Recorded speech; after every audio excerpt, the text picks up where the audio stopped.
Last night, Urban Meyer fired by the Jacksonville Jaguars, didn't make it through an entire season. It became a real mess. Are you surprised it didn't work out in the NFL for Urban Meyer? So I have a column about this up at cleveland.com that I posted at 3 a.m. after Urban got fired. Obviously covered Urban for 7 years. Not best friends with him, but know him pretty well. I am surprised it went this poorly. I thought it had a chance to work. Listen, I mean, the idea that this guy doesn't know what he's doing. He coached for 17 years in college football, never had a losing record. Everywhere he went, he flipped it immediately. Bowling Green was 2-9. He got hired. They went 8-3.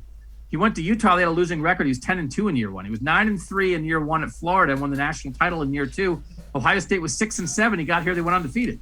So, this guy knows how to coach. This guy knows how to build an organization. He knows how to motivate.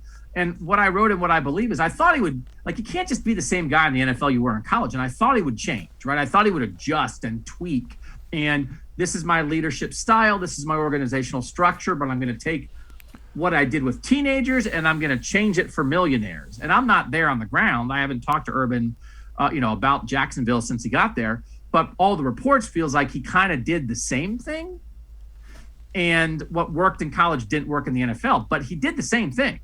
So you can't defend what happened in Jacksonville this year. And I was critical of him when he had the off-field incident when he was 0-4 after the Bengals game and he went to the bar in Ohio and embarrassed himself and embarrassed the Jaguars franchise.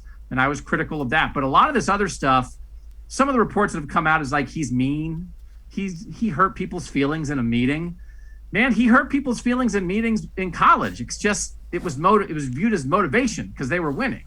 And then when you hurt people's feelings and you're losing, then you're mean. So you can't defend what went down. It's one of the worst NFL tenures in the history of the NFL. It set a new standard for college coaches failing in the NFL. But I think if people start to try to go backwards and say, see, it was always this. He was always this way. We should have known. He fooled people. It's listen, man. He has the third highest winning percentage in the history of college football for any coach who's coached for more than 10 years.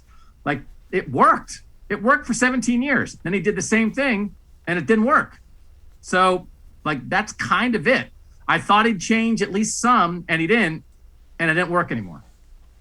Yeah, and again, the way you coach a 19, 20-year-old kid is different than the way you're going to coach multi-millionaires in the NFL. And if you don't change, you become extinct.